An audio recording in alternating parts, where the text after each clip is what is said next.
Pastor, o texto de Mateus 16, 24 ao 27, diz que se não negarmos a nós mesmos, nós vamos para o inferno. Quer dizer que podemos perder a salvação? Então vamos abrir o texto de Mateus 16, 24. Projeta por gentileza, Mateus 16, 24. Vamos ler o que está escrito ali. Qual que é o contexto do texto? Mateus 16, 24. Então disse Jesus aos seus discípulos.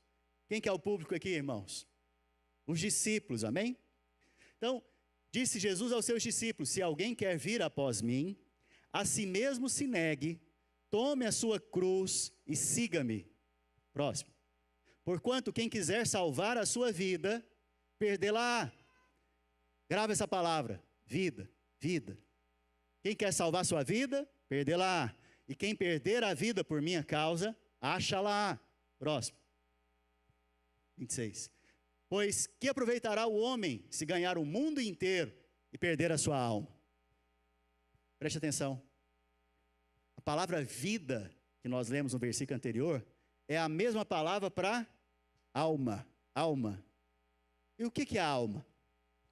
A alma é vontade, mente e emoções. Isso é a alma. Então, aqui não está falando de salvação. Aqui está falando da sua alma. E a sua alma precisa ser salva diariamente, você sabia disso? Por quê? Você tem as emoções infantis, talvez. Você reage a situações de forma indevida, né? A sua vontade ainda talvez é um pouco torta, precisa ser transformada, né? A sua mente talvez ela é vaga ou ela é desgovernada. Ela está aqui, mas ela está talvez pensando no trabalho que você tem que realizar essa semana, né? Então, você percebe que a nossa alma precisa ser salva? Quantos concordam que a sua alma precisa ser salva? E esse processo de salvação é por meio da palavra e do Espírito Santo. Então, o texto aqui está dizendo a respeito de qual salvação? Será que é a salvação do inferno? Não, de forma alguma. Do juízo eterno? Não. O que o Senhor Jesus está dizendo é o seguinte: se você não for capaz de negar a sua própria vontade, negar a si mesmo, para se colocar debaixo da minha vontade, de acordo com a palavra, realizar a minha vontade, receber a minha vontade por meio da palavra, você vai perder sua alma. A sua alma vai sofrer de ansiedade, de depressão. Essas são consequências desse mundo caído. Mas se você voltar o seu coração para mim e deixar eu te conduzir, negando a si mesmo, você vai ganhar a sua alma. Então, o que o Senhor está dizendo é isso. Negue a sua justiça própria, né? Negue tudo aquilo que se chama autopreservação na sua vida. E se volte para o Senhor, se entregue para o Senhor e deixe Ele te conduzir. Então esta é a maneira que você ganha a sua alma. Então o texto não está dizendo nada a respeito de salvação do juízo, mas salvação da sua alma. E por que muitas vezes os irmãos não querem, os crentes não querem negar a si mesmo? Porque eles dizem: eu sou assim mesmo. A palavra de Deus está direcionando para esse lugar, mas você está dizendo que você é assim mesmo? Tem alguma coisa errada. Você é o crente Gabriela, né? Eu nasci assim, vou morrer assim, Gabriela. Então, você percebe que a vontade do Senhor é transformar você, mas existe uma cooperação. Você coopera com o Espírito Santo. Como? Você se coloca debaixo da ministração da palavra, recebe a palavra, e ao receber a revelação da palavra, você é transformado. E a Bíblia fala que isso é de glória em glória, um pouquinho hoje, um pouco amanhã, um pouco depois. E daqui a um ano você olha para trás e fala: uau, como que Deus me mudou? Eu tinha esse comportamento aqui, eu era irritado demais em casa, agora eu sou manso. Eu era orgulhoso, agora eu sou humilde. Mas eu nem percebi, aconteceu. Pois bem, essa é a maneira que o Espírito Santo te transforma. Amém? Amém, irmãos? Glória a Deus, aleluia. Quantos têm fome e sede da palavra de Deus, irmãos? Amém. Vamos orar então pela palavra? Pai, em nome de Jesus, eu te agradeço. Te agradeço, Senhor, pela oportunidade de estarmos aqui, reunidos no teu santo nome. E a tua palavra nos garante, Senhor, que quando tiver 2 ou mais reunidos no teu nome, o Senhor está no nosso meio. Pai, eu peço para que o Senhor fale conosco nessa noite. Fale aos nossos corações a palavra de vida, a palavra de graça, a palavra do Senhor que transforma, restaura. Pai, nós te pedimos agora em nome de Jesus, que este ambiente seja consagrado ao Senhor. Pai, que aqui haja vida fluindo nesse instante. E toda distração nesse ambiente agora seja removida pelo poder do nome de Jesus. Amém e amém. Glória a Deus. O título da palavra é Esteja Focado em Cristo. Talvez um outro título que eu daria a esta palavra é Coloque Cristo no centro. Coloque Cristo no centro. Sabe, os púlpitos de domingo e a sua vida também deveria ser para apontar para Cristo e colocar Jesus no centro. Os púlpitos de domingo não é o objetivo que traga aqui ministrações de motivação para você. Os púlpitos aos domingos, o objetivo é trazer o ensino da palavra que mostra Cristo e aponta para Cristo. E a palavra do Senhor, do começo ao fim, é nos contando a respeito de alguém, de uma pessoa. E essa pessoa é o Senhor Jesus. De Gênesis a Apocalipse, Cristo está nas Escrituras. Pastor, mas não tem a menção do Senhor Jesus no Antigo Testamento. Não tem, como nós conhecemos no Novo. Mas no Antigo Testamento, ele também está lá, encoberto. Mas no Novo ele foi revelado. Então o Antigo Testamento, irmãos, uma maneira fácil de você olhar para o Antigo Testamento, é entender que no Antigo Testamento, o Novo Testamento está oculto. Mas no Novo Testamento, o Antigo Testamento está revelado. Não sei se você pegou. O Antigo Testamento contém o Novo Testamento selado, oculto. O Novo Testamento é o Antigo Testamento o quê? Revelado. Então, se o Antigo Testamento é o Novo Testamento revelado, isso quer dizer algo. Quer dizer que o Antigo Testamento aponta ou mostra Cristo. E Cristo é a pessoa mais importante. Cristo é o motivo de nós estarmos aqui hoje. Cristo é o motivo de nós reunirmos como igreja. Cristo é o motivo de nós mantermos nosso casamento. Cristo é o motivo de nós, talvez, termos filhos, termos uma família. Cristo é o motivo de todas as coisas para nós hoje. Ele é o motivo maior. E no Antigo Testamento existem símbolos, ilustrações que nos trazem verdades espirituais para a nossa realidade de hoje.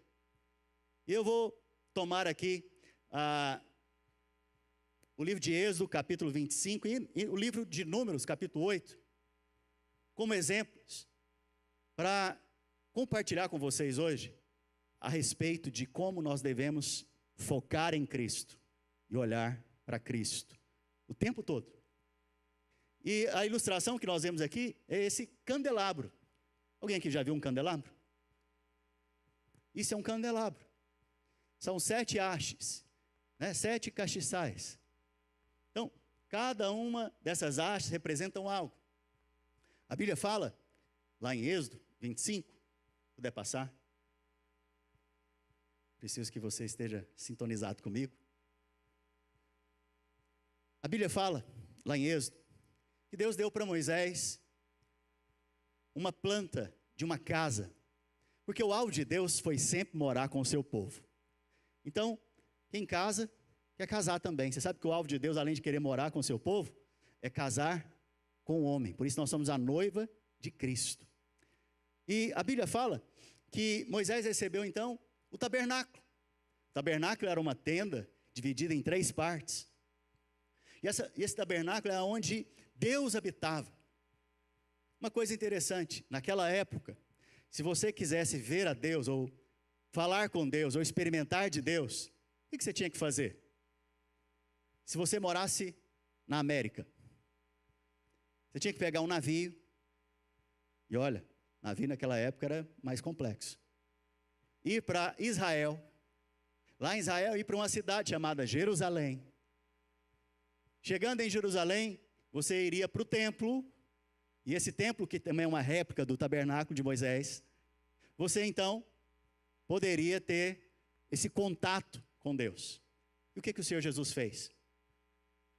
Ele quebrou isso. e nos deu o seu próprio Espírito para, em qualquer lugar e de qualquer nacionalidade, você que clamar pelo Senhor, Ele vai te ouvir. E hoje a Bíblia fala que você é casa de Deus.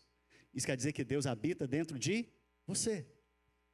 Nesse tabernáculo, a Bíblia fala que tinha alguns móveis.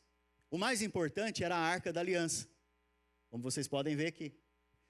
E a Bíblia fala lá em Números capítulo 7, verso 89, quando Moisés estava na tenda da congregação para falar com o Senhor, então ouvia a voz que lhe falava de cima do propiciatório. Pastor, o que é propiciatório? Propiciatório é essa tampa aqui. Então isso aqui é uma caixa e aqui é uma tampa. Nessa tampa é chamada de propiciatório, onde a voz do Senhor fazia o quê? Saía. Então Deus falava com Moisés, aonde? Através de que lugar? Na tampa do propiciatório. E é interessante que Deus falou com Moisés, irmãos, no monte. Deus falou com Moisés numa tenda fora. E Deus agora vai falar com Moisés. E Ele vai falar desse lugar. E esse é o lugar mais importante do mundo naquela época.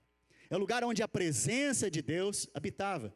Inclusive, o sumo sacerdote ele só podia entrar uma vez por ano nesse lugar.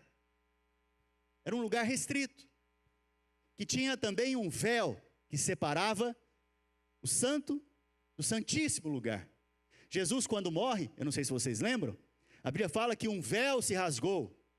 Que véu foi esse? O véu do santíssimo lugar. Se rasgou de cima a baixo para mostrar o quê? Que foi Deus mesmo que rasgou esse véu. Por isso foi de cima a baixo. E não é um véu igual vocês pensam que é uma cortina que a gente coloca em casa. São tapetes grossos. Esse era o véu. Homem algum poderia rasgar com a sua própria mão. Mas o Senhor o fez. Ele rasgou de cima a baixo para mostrar o quê? Minha presença agora pode sair e entrar em você. E você agora tem acesso à minha presença. Então, o lugar mais importante do tabernáculo era o local onde estava a Arca da Aliança. E Deus falava através da tampa da arca, entre os querubins. E o que Deus falava aqui, irmãos, era importante. Muito importante. E o que Deus disse para Moisés desse lugar? Lembre-se, eu te disse que Deus falou com Moisés no Monte Sinai. Deus falou com Moisés numa tenda que ele tinha separado. Mas quando Deus quis dar uma direção para Moisés a respeito de algo muito importante, Ele chamou Moisés até o tabernáculo, até o santíssimo lugar, e da arca ele falou. E o que ele disse? Vamos entender o que foi dito para Moisés.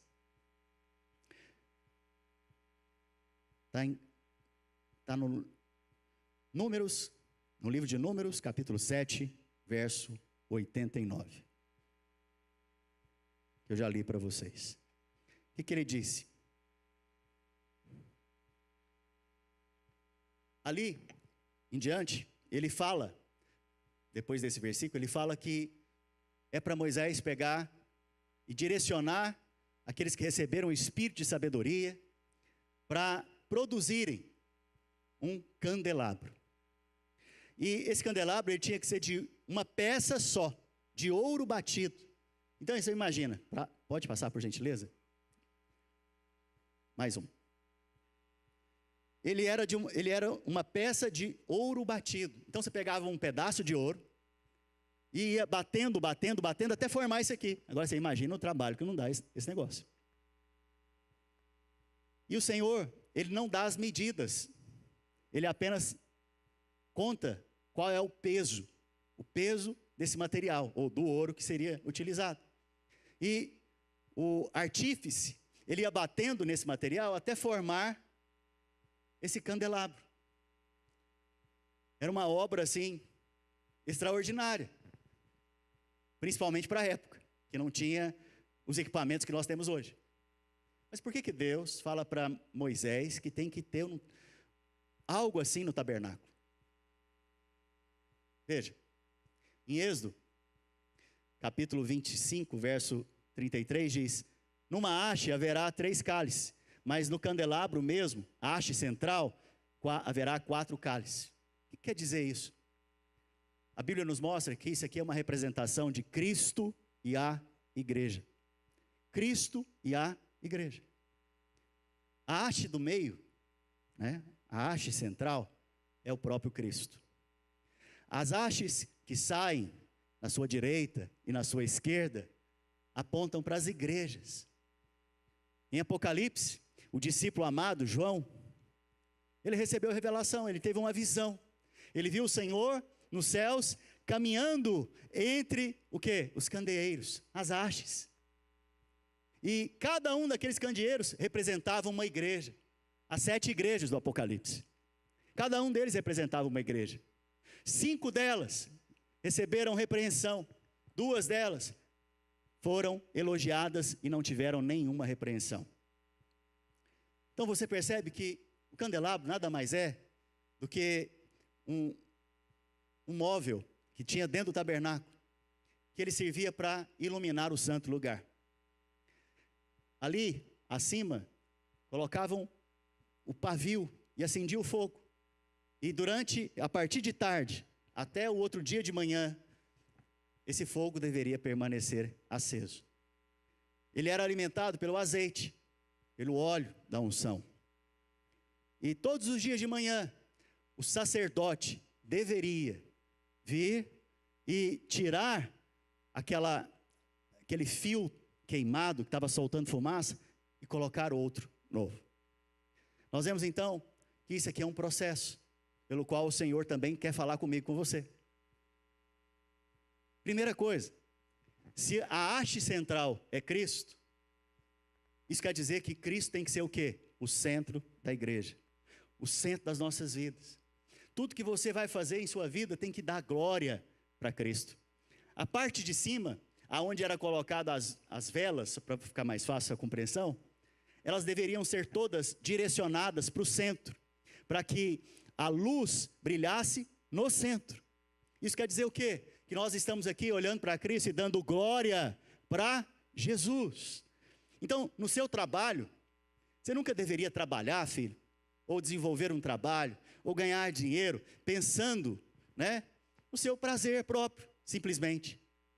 Pastor, mas é pecado eu querer usufruir? Não, de forma alguma, usufrua. Mas lembre-se, você está aqui hoje como igreja, dando glória a Deus. Tenha propósito no seu trabalho. Não faça só pelo seu simples prazer, porque isso é muito pequeno. Você foi chamado para dar glória para Deus, glória para Jesus. De que maneira você pode glorificar Jesus no seu trabalho? De que maneira você pode glorificar o Senhor Jesus no seu casamento? É interessante que talvez você vai pedir ajuda ou conselho, né, para alguém sobre casamento, e eles aconselham: olha, você tem que conversar mais, você tem que talvez ter mais paciência. Mas qual que é o conselho bíblico que o apóstolo Paulo mesmo deu? Maridos, amai as vossas esposas. Como? Todo o seu coração? Não, qual que é o centro? Cristo. Como Cristo amou a igreja. Então, toda a mensagem que nós pregamos, tudo que nós fazemos, tem que colocar Cristo no centro. Porque quando você coloca Cristo no centro, todas as coisas se alinham à vontade de Cristo. E aí você vai ver o que isso representa na sua vida. Então nós vemos que o candelabro é uma expressão, é uma simbologia, né? É um símbolo da igreja e de Cristo. E a Bíblia fala então que esse candelabro, o propósito central dele é revelar o quê? Cristo e a igreja. Lembra que eu disse para vocês? O Antigo Testamento é o Novo Testamento o quê? Encoberto. Então no Antigo Testamento nós estamos vendo agora Cristo e a igreja. No Antigo Testamento as pessoas sabiam que aquilo ali representava Cristo e a igreja? Não, de forma alguma. Não sabiam. Posso dizer 99% não sabiam. Mas no Novo Testamento nós vemos que aquilo representava Cristo e a igreja. E se cada uma dessas hastes deveriam estar voltadas para o centro, e se o centro representa Cristo, isso aponta para nós hoje. Nós devemos colocar Cristo no centro da nossa casa, no centro da nossa vida. Além disso, dar glória para Ele. E algo interessante, irmãos, é que o sacerdote sumo sacerdote e os seus filhos eram os únicos que poderiam arrumar o candelabro, organizar o candelabro. E eles tinham que fazer isso, sabe quando? Todos os dias. Todos os dias. E a Bíblia fala que eles tinham que reposicionar o candelabro, porque muitas vezes, porque o chão mexia, alguém passava, né, e aquilo ali mexia um pouco, ia perdendo o foco. Essas hastes que são voltadas para o centro, elas iam perdendo o foco. Então não era algo estável, ele ia perdendo o foco de vez em quando. E todos os dias, o sumo sacerdote e seus filhos tinham que ver se tinha óleo, tinham que ver se o fio que pegava o fogo estava queimado, se sim, tinha que trocar. Todos os dias eles tinham que reposicionar as lâmpadas direcionadas para o centro. Todos os dias. Isso também é uma verdade espiritual para mim e para você hoje. Todos os dias você deve trazer o seu foco para Cristo, como centro da sua vida. Todos os dias você tem que perceber se você está só soltando fumaça. Porque quando parava de queimar, enchia de fumaça o ambiente. Quando parava o fogo, só saía fumaça daquele fiozinho. E quando isso acontecia, o que a fumaça faz com seus olhos? Arde, irrita, não é verdade? Se você está irritando muita gente, é porque está saindo fumaça. Tem que renovar. Tem que renovar esse fio aonde se aplica o fogo do Espírito Santo. Então você percebe que todos os dias tinha que renovar esse fio, tinha que verificar se o fogo estava aceso e também tinha que apontar para o centro da haste, para o centro do candelabro.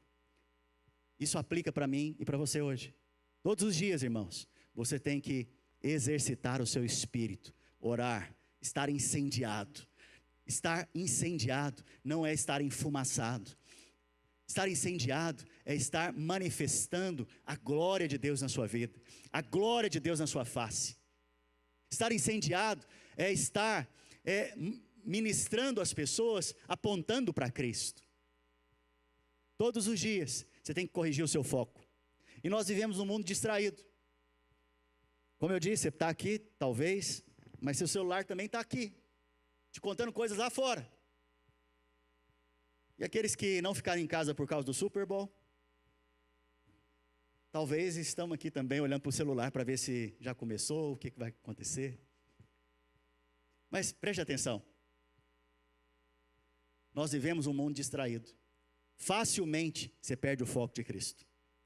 Facilmente o diabo coloca situações na sua vida para você tirar o foco do Senhor Jesus. Como eu disse, esse candelabro, ele tinha que ser ajustado todos os dias, porque provavelmente o chão abalava, ou um vento vinha e movia do lugar. Isso aponta para o quê?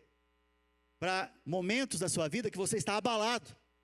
E também para momentos da sua vida que as circunstâncias vêm e sopram na sua vida. Então, quando essas coisas acontecerem, a primeira coisa que você tem que fazer é: olha para Cristo, foca em Cristo, olha para a sua palavra, ajusta o foco, não fique distraído nesse mundo, não fique distraído com as circunstâncias, não fique distraído com os abalos que vêm na sua vida. Olhe para Cristo, acenda a lâmpada, seja cheio do Espírito Santo, seja cheio do Espírito, que a unção do Senhor, ela possa crescer na sua vida, e o fogo nunca se apagar.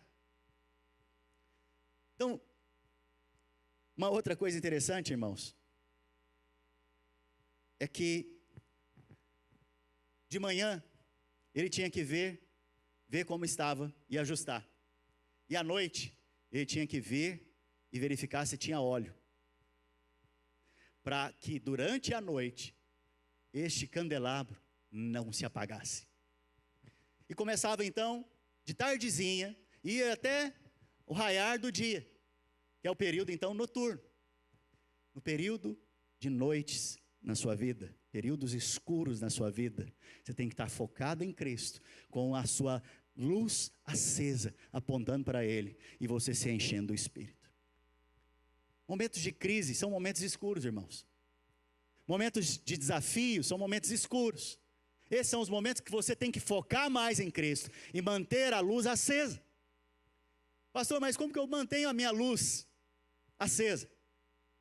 Isso é uma coisa interessante. Você mantém a luz acesa ouvindo a mensagem. Você mantém o coração aquecido ouvindo a mensagem de Cristo. Quando eu venho em conta para você a respeito de Cristo, seu coração se aquece. Você mantém a luz radiante quando você é cheio do Espírito. E a Bíblia nos conta como ser cheio do Espírito. Orando entre vós, salmos, cânticos espirituais. Falando entre vós, né? Salmos, cânticos espirituais.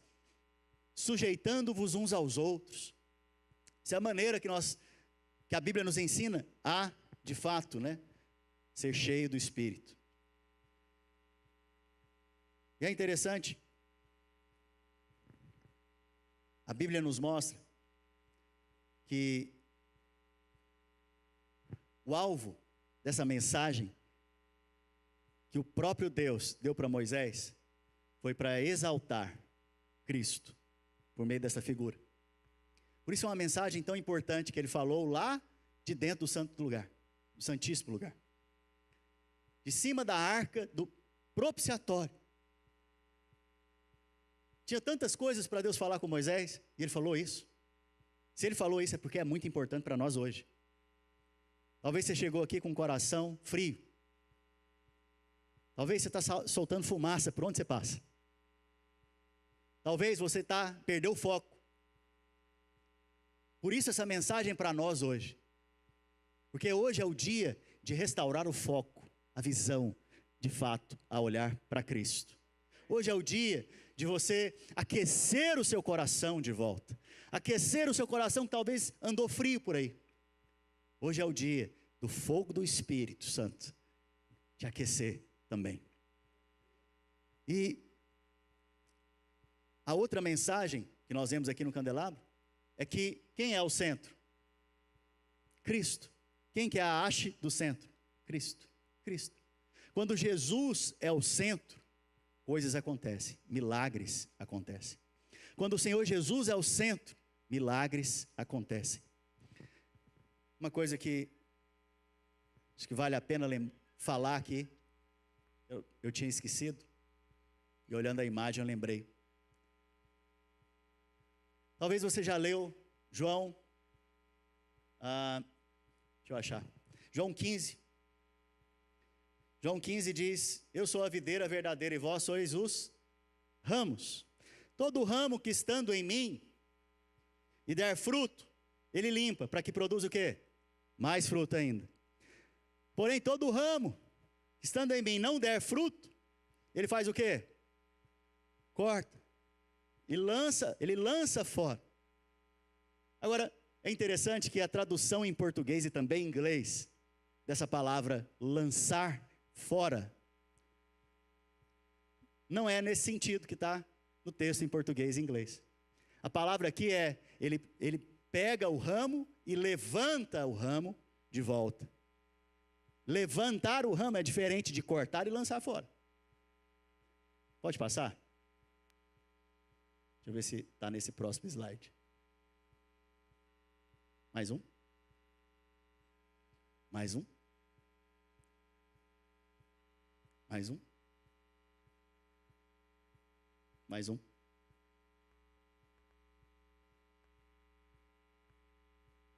Aí. A palavra original, a palavra grega, é airo. Airo não é cortar, airo é levantar. Que é o mesmo trabalho que o sumo sacerdote fazia lá no candelabro. Ele não apagava aquela que fumega, não, ele levantava para que ela pudesse pegar mais fogo, repunha o azeite para que pudesse ter mais luz. Do mesmo modo, o Senhor, ele também diz, o próprio Senhor Jesus, ele disse que ele não veio para quebrar a cana que já está moída, quebrada, e nem para apagar aquele que está torcido, que fumega, ou seja, que está saltando fumaça. Ele não vem para cortar você. Talvez você ficou com medo desse versículo muitos anos, né? João 15. Ó, se eu não frutificar, Deus vai me lançar fora. Ixi, eu vou perder minha salvação. Mas a palavra aqui não é lançar fora. A palavra aqui é levantar o ramo. O que acontece com o ramo? Se você não acredita só no grego, vá no local onde tem videira. Pergunta para o cara que cuida da videira, da plantação de uvas. O que ele faz quando o ramo vai para o chão? Porque o ramo, quando ele vai para o chão, ele se arrasta no chão, ele não frutifica. Então, o cara que cuida da videira, ele pega aquele ramo e põe ele numa haste, numa cruz. Levanta ele e coloca ele numa cruz. E quando ele levanta e coloca ele numa cruz, ele recebe luz do sol agora. Ele recebe os nutrientes e daqui a pouco ele começa a frutificar novamente. Aqui tem tanta coisa importante para nós. O pó representa o pecado. O pó representa o pecado que vai tenazmente nos assediando todos os dias. Inclusive, eu não sei se você sabe, um dos inimigos de Israel eram os filisteus. Sabe o que significa filisteu? Aquele que revolve-se no pó. Para ficar mais fácil entender, você já teve cachorro? Quem teve cachorro aqui? Eu tinha um cachorro, tive vários cachorros quando era criança e adolescente. E a gente dava banho nos cachorros com a mangueira. Daqui a pouco ele colocava ele no canil dele, no lugar dele. E lá era de terra vermelha, porque lá em Goiás é terra vermelha. E aí depois dele tomar banho, o que ele fazia? Saía correndo e revolvia-se no pó. Ficava vermelho de poeira. O filisteu significa a mesma coisa. Só que você tem que lembrar que pó representa o pecado. Inclusive a serpente, Satanás, ele vai arrastar-se no pó e também vai se alimentar do quê? Do pó. O tempo inteiro o diabo quer te levar para o pó, filho. O tempo inteiro ele quer te levar para o pó. Porque se ele te leva para o chão, para a depressão, para os lugares baixos, ele também tira de você a capacidade de frutificar e olhar para Cristo. Receber a revelação da palavra. Receber luz para a frutificação. Então não pense você que se você não está frutificando, ou você não está num período bom, Jesus está apagando você ou está cortando você. Não. Hoje mesmo, Ele está levantando você para receber luz, receber os nutrientes. Hoje mesmo Ele está te levantando, colocando na sua cruz, que Ele mesmo carregou. Ele mesmo carregou. E é interessante que Ele mesmo diz, né? Vinde a mim todos que estão cansados, sobrecarregados, e eu vos levantarei. Em outras palavras, eu vou te levantar e vou te dar os nutrientes necessários. Eu vou te fazer ter vida e vida em abundância. Esse é o Senhor Jesus. Então a palavra ela usa de vários símbolos para poder nos contar verdades espirituais. E o alvo principal então é que o Senhor seja o centro das nossas vidas. O centro. Quando você for trabalhar, trabalhe com Jesus no centro. Quando você for conversar com alguém, converse com Jesus no centro. O que quer dizer isso? O que é o centro? O centro é o lugar mais importante. O centro é o lugar de destaque. Dê destaque para Jesus na sua vida. Dê destaque para Ele. Deixa Ele operar em você esse destaque. Mostra Ele onde você for. Aponta para Ele onde você for. Lá na sua família, aponta para Ele. Lá na sua célula, mostra Jesus. Ele é a coisa, ou Ele é a pessoa mais importante. E quando Jesus é o centro, milagres acontecem. Milagres extraordinários acontecem. A Bíblia fala que certa vez, um paralítico, ele foi trazido por 4 amigos, pelos seus amigos, para o local aonde Jesus estava. Só que chegando lá, havia uma multidão, não tinha como entrar nessa casa que Jesus estava. Não tinha como entrar pelos meios comuns. O que eles fizeram? Eles pegaram o paralítico, levantaram o paralítico, colocaram em cima do telhado da casa, abriram o telhado da casa e desceram o paralítico até o meio, aonde Jesus estava. Jesus estava onde? No centro, no meio. Quando Jesus é o centro, milagres acontecem nas nossas vidas. Talvez você está paralisado em muitas áreas, mas eu te desafio a colocar Jesus no centro, porque você vai começar a levantar nessas áreas e sair dessa paralisia espiritual. A palavra do Senhor diz que Jesus olhou para ele e disse o quê? Seus pecados foram perdoados. E é interessante que o que se esperava que Jesus fizesse naquele momento era o quê? Seja curado, levanta e anda. E Jesus pega e fala, olha, o que é mais fácil? Falar que os pecados foram perdoados ou levanta e anda? E Jesus mesmo responde, para que vocês saibam que o Filho do Homem tem poder para perdoar pecados, levanta, pega o teu leito e anda. Veja, quando Jesus é o centro das suas vidas, a sua consciência é de pecados perdoados. E se você tem consciência de pecados perdoados, você também tem ousadia para experimentar de milagres extraordinários. Porque Jesus só pôde fazer um milagre extraordinário se aquele homem recebeu a boa notícia. Qual que é a boa notícia? Seus pecados foram perdoados. Então, qual que é a mensagem que coloca mais Jesus no centro? Seus pecados foram perdoados. Qual que é o resultado dessa mensagem? Milagres acontecem na sua vida. Milagres acontecem. Então, o alvo nosso como igreja, irmãos, nós como filhos, é sempre colocar Jesus no centro. Quando Jesus é o centro das nossas vidas, você vai perceber que milagres acontecem diariamente. Uma conversa que você vai ter com alguém, você percebe que um milagre acontece nessa conversa. Você precisa de um milagre no trabalho e Jesus é o centro, porta se abre. Porta se abre. Você precisa de um milagre na sua família, na sua casa e Jesus é o centro, milagres acontecem ali. Essa palavra, de certa maneira, é uma exortação para você. É uma exortação, não para te abater. É uma exortação conforme João 15.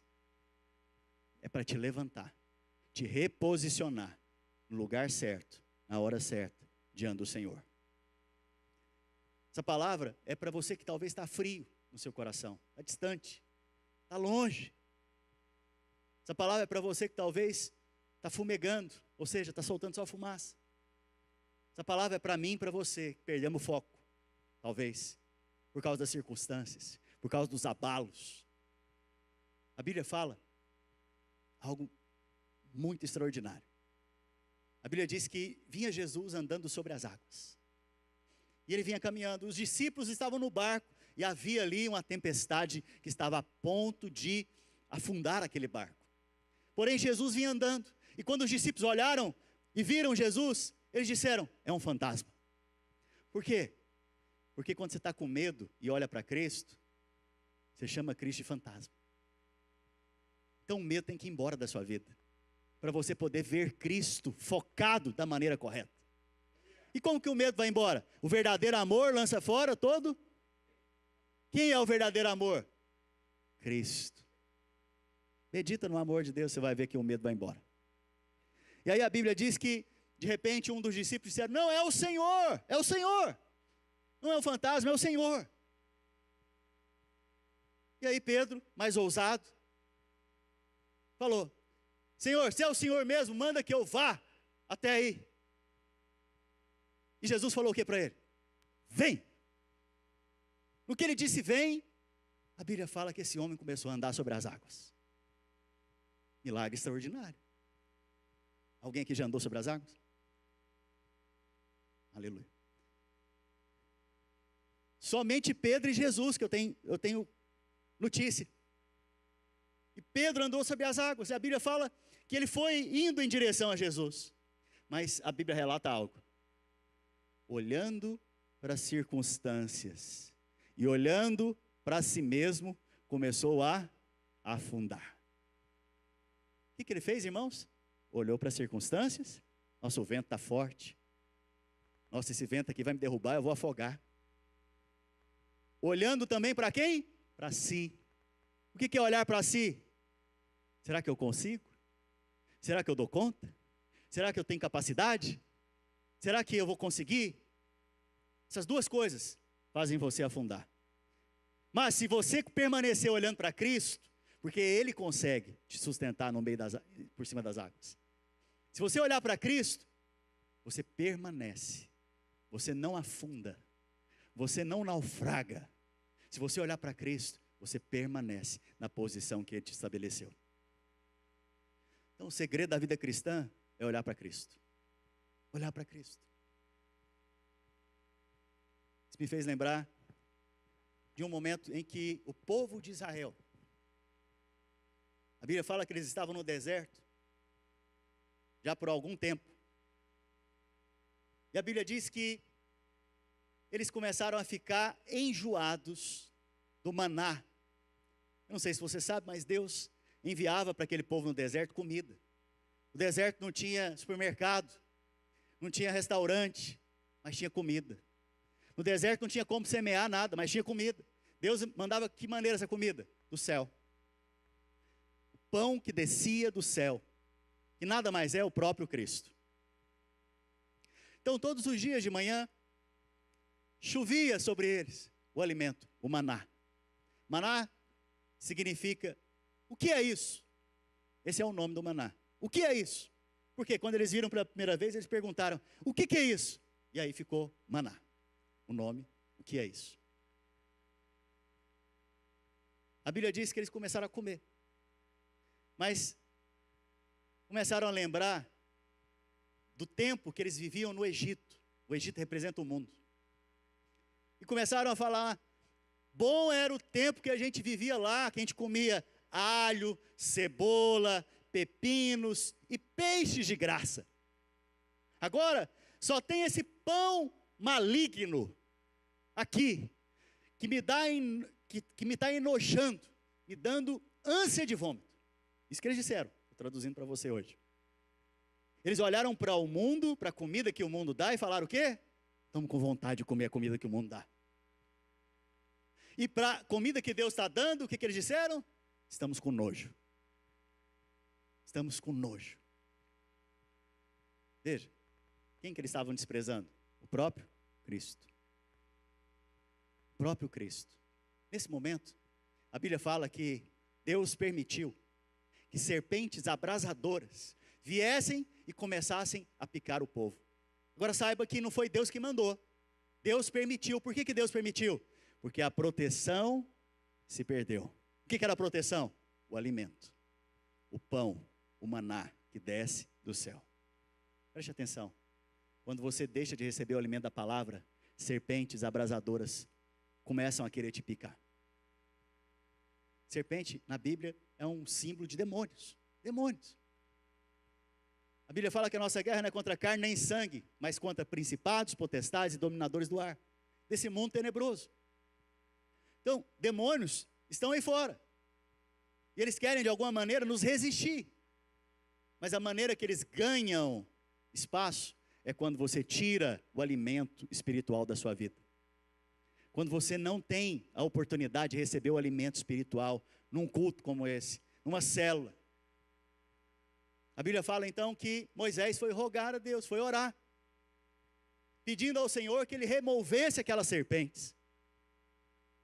Deus não ouviu a oração de Moisés, da maneira que ele pediu, porque ele falou, olha, Senhor, remova as serpentes. E a pergunta é, aqueles que já haviam sido picados, o que ia acontecer com eles? O que ia acontecer, irmãos? Serpentes abrasadoras são cobras venenosas. Depois, então, aqueles que já tinham sido picados, o que ia acontecer? Iam todos morrer. Mas Deus falou algo. Moisés, manda fazer uma serpente de bronze. Pendura numa haste e levanta ela. E todo aquele que olhar para ela, focando nela, vai ser salvo. O que Moisés estava fazendo naquele momento? Levantando o próprio Cristo que se fez homem, serpente. Bronze, na Bíblia, representa juízo. Jesus, na cruz, recebeu o nosso juízo. E quando nós olhamos para o que Ele fez na cruz, nós somos salvos. Somos salvos do quê? Do veneno da serpente. Uau! O Senhor hoje quer nos salvar, então, do veneno da serpente. O Senhor hoje quer nos salvar de que maneira? Focando nele. Colocando os nossos olhos e atenção nele. Então, somente nele. Quando você faz isso, o medo vai embora. Você não afunda, você é levantado. Quando você faz isso, você é salvo. E a especialidade de Jesus é salvar. Por isso, fica de pé. Nós vamos ter um tempo agora de oração.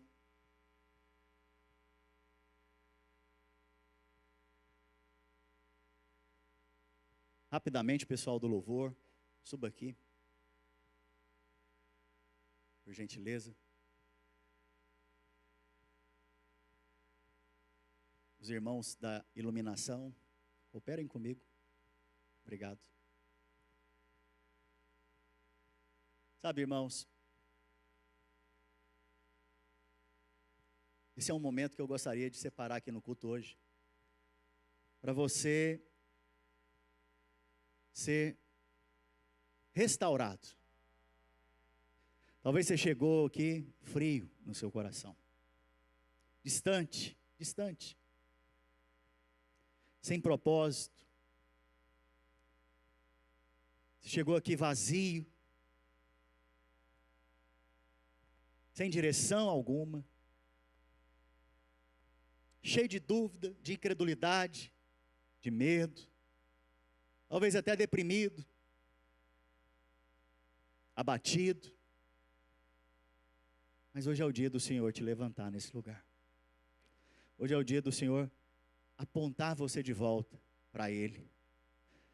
Hoje é o dia do Senhor restaurar o azeite na sua vida.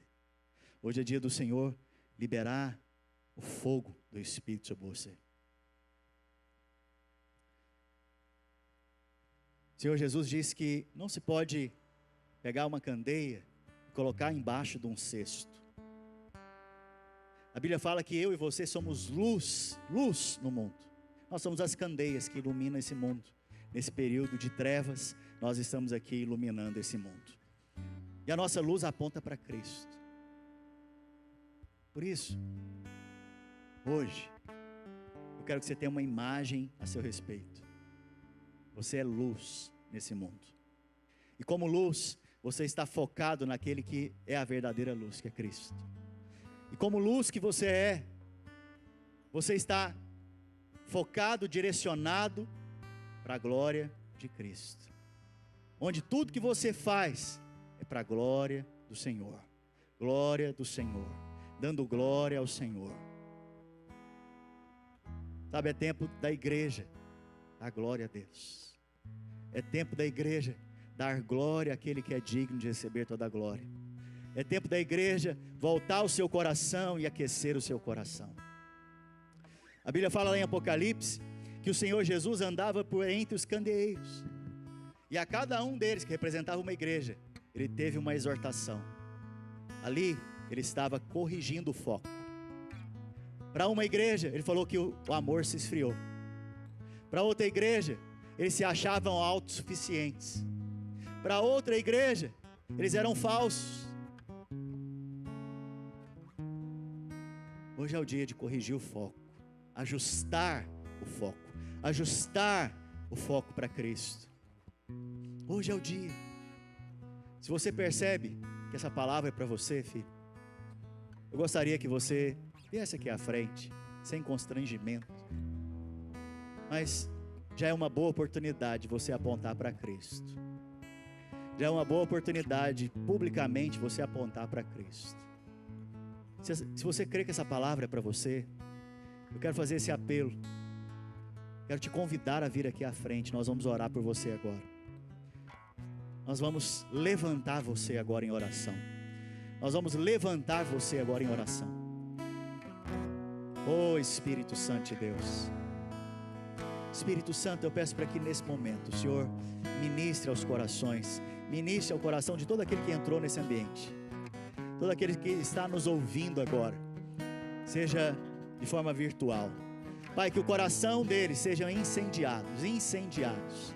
Eu gostaria que aqueles que não vieram aqui à frente, são líderes, viessem e orassem com essas pessoas, me ajudassem a orar com as pessoas. Pai, nós pedimos ao Senhor agora que cada um desses sejam levantados no Senhor. Pai, que Cristo seja o centro da vida deles. Pai, em nome de Jesus, eu abençoo cada um desses amados. Eu abençoo a casa deles, eu abençoo a vida espiritual. Eu declaro que eles têm experiências com o Senhor. Declaro que eles são restaurados, reposicionados. Oh, em nome de Jesus, Pai, eu declaro que o Senhor é o centro da vida deles. Pai, em nome do Senhor Jesus, eu abençoo os meus irmãos. Eu declaro favor sobre eles, graça do Senhor sobre eles. Declaro, Senhor Jesus, que eles são benditos e amados do Senhor.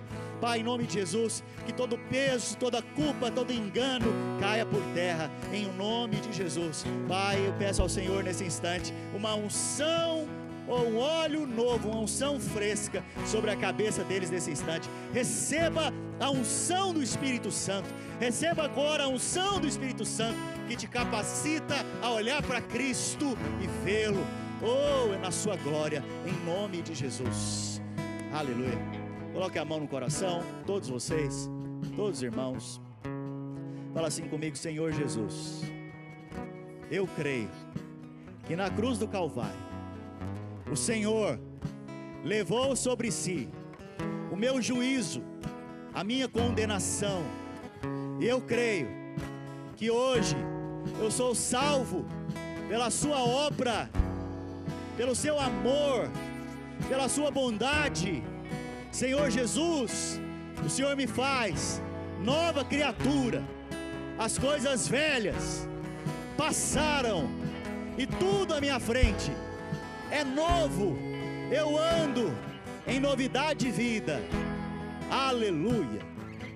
Se você fez essa oração pela primeira vez, eu quero te dizer, você foi salvo pelo Senhor Jesus. Amém?